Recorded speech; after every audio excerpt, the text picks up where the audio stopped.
যে আওয়ামী লীগের মতো একটা ফ্যাসিস্ট দল পৃথিবীতে দ্বিতীয় একটি নয়। এই দলটি সকল সীমা লঙ্ঘন করেছে বাংলাদেশ না সারা বিশ্বের ইতিহাসে। হাসিনা এমন একটি ফ্যাসিস্ট মাফিয়া, তার তুলনা পৃথিবীতে কারো সাথে নেই। তার সফলতা হলো এই, বিভিন্ন বিশ্ববিদ্যালয়ে তারা ঠিক তাদের মতো ফ্যাসিস্ট লোক তৈরি করেছে অনেক, যারা এই দেশকে ভালোবাসে না। যেমন আমি একটা ছোট্ট উদাহরণ দিই, আপনি বলুন, আপনি তো সংবাদ মাধ্যমে কাজ করেন, একজন আমার সহ আলোচক উদাহরণ দিলেন একটা আমেরিকার একটা ইন্টারনেটের রেফারেন্স দিয়ে হাসিনা এই ফ্যাসিস্ট যাওয়ার পর থেকে 2000 লোককে হত্যা করা হয়েছে। আপনি বলুন, আপনি তো এই দেশ টিভিতে, বোরের কাগজ, এই সংবাদ মাধ্যমে কোথাও কি আপনারা এই হিসাব দেখাতে পারবেন যে 2000 লোককে হত্যা করা হয়েছে? এই দেশে বসে এই দেশের পানি মাটি খাবার খেয়ে যদি কেউ এই ধরনের মিথ্যাচার এই দেশে করে, তাহলে বুঝতে পারেন তাদের কত ধরনের লোক এই দেশে রেখে তারা তৈরি করে গেছে। আজকে আমাদের দেশের জন্ম হয়ে আমাদের দেশের খেয়ে পরে যদি কেউ বলে যে মন্দিরে আক্রমণ করেছে কেউ, আপনারা কি বলতে পারবেন? আপনার মিডিয়াতে এই টিভিতে আপনারা যে অনুষ্ঠানগুলো করেছেন, আপনারা তো কোনো মিথ্যা খবর দেন না। দেখেছি মাদ্রাসার শিক্ষার্থীরা পর্যন্ত মন্দির পাহারা দিয়েছে। ইভেন জামাত ইসলামীর নেতারা তিন বাহিনী প্রধান আপনার ইয়েতে গিয়েছে, পূজা মণ্ডপে গিয়েছে, সমস্ত দল তারা পাহারা দিচ্ছে। আর কোত্থেকে এই তথ্য আবিষ্কার করা হয় মন্দিরে আক্রমণ করেছে এই দেশের খেয়ে, এদেশের পরে আবার এই দেশে অধ্যাপনা করে যদি কেউ এই সমস্ত কথা বলে, তাহলে তাকে কিভাবে আপনি দেশপ্রেমিক বলবেন?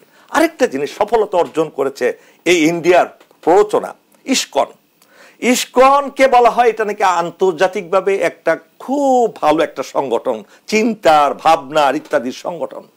ISKCON is the terrorist organisation known by the whole world. এবং তারা আমেরিকাকে সাথে আরেকটা জিনিস বুঝতে হবে, আপনাকে এখানে সমীকরণ করতে হবে। আপনি প্যালেস্টাইনে দেখুন, প্যালেস্টাইনে মানুষকে যেভাবে নির্মমভাবে গতকালও 44 জনকে হত্যা করা হয়েছে একদিনে। এই পর্যন্ত 45,000 মানুষকে প্যালেস্টাইনে হত্যা করেছে ইসরায়েলিরা। এবং সেটার সাথে কারা যুক্ত জানেন? ইন্ডিয়া এবং ইন্ডিয়ার চর বাংলাদেশে যারা আছে তারাও এটার সাথে জড়িত। তারা সেটাকে মানুষ হত্যা মনে করে না, সেটাকে হত্যা মনে করে না। তারা তা আনন্দিত হয় যখন প্যালেস্টাইনে মানুষ হত্যা করা হয় এবং ইন্ডিয়াতে যখন হাজার হাজার মুসলমানদেরকে হত্যা করা হয়, সেই কথা বললে আপনি সাম্প্রদায়িক হয়ে গেলেন।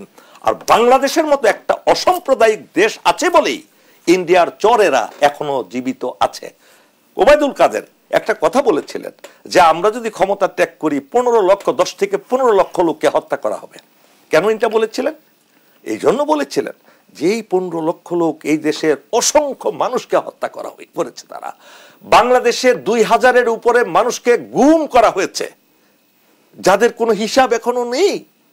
আপনার ক্রস ফায়ারে দিয়েছে অসংখ্য লোক, অসংখ্য পরিবার পৃথিবী থেকে বিদায় হয়ে গেছে, ঘরে ঘরে তারা আক্রমণ করেছে।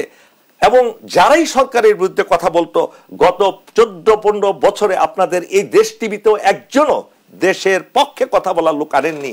এনেছেন ইন্ডিয়ার নির্দেশে, ফেসিবাদের নির্দেশে আপনারা সেই ধরনের লোকগুলোকে এখানে প্রচারণা করার জন্য আপনারা নিয়ে এসেছেন। কেননা আপনাদের উপর বাধ্যবাধকতা ছিল, আপনারা ইচ্ছা করে তা করেননি, কিন্তু আপনাদেরকে ইম্পোজ করা হয়েছিল যে অমুককে আনা যাবেন না, অমুককে আনা যাবেন না, অমুককে আনতে হবে, অমুককে আনতে হবে। এটা তো বাস্তবতা, এটাই বাস্তবতা, এটা অস্বীকার করতে পারবেন না। আপনারা আপনাদের টিভি অথরিটি জিজ্ঞেস করেন। আজকে আমি আপনাদের টিভিতে এসছি, আমি যখন 2012 সালে 11 সালে কয়েকটা টিভিতে আমি যখন অনুষ্ঠান করতাম আমার নামে, তখন সরকার থেকে বলা হলো একে যাতে কোনো টিভি অনুষ্ঠানে আনা না হয়। তারা কথায় কথায় একটা শব্দ বলে সাম্প্রদায়িক। এই শব্দটাই একটা সাম্প্রদায়িক কথা। সাম্প্রদায়িক বাংলাদেশ এটা হতেই পারে না। বাংলাদেশের এমন একটা দেশ পৃথিবীর ইতিহাসে এত সুন্দর, এত আপনার নিরহংকার এবং নিরাপদ দেশ আরেকটাও নাই। এখানে কেউ বলতে পারবে না আমরা হিন্দু, বৌদ্ধ, খ্রিস্টান কাউকে কোনো ভেদাভেদ করি। যদি করতাম তাহলে বাংলাদেশ ইন্ডিয়ার মতো হতো প্রত্যেকদিন।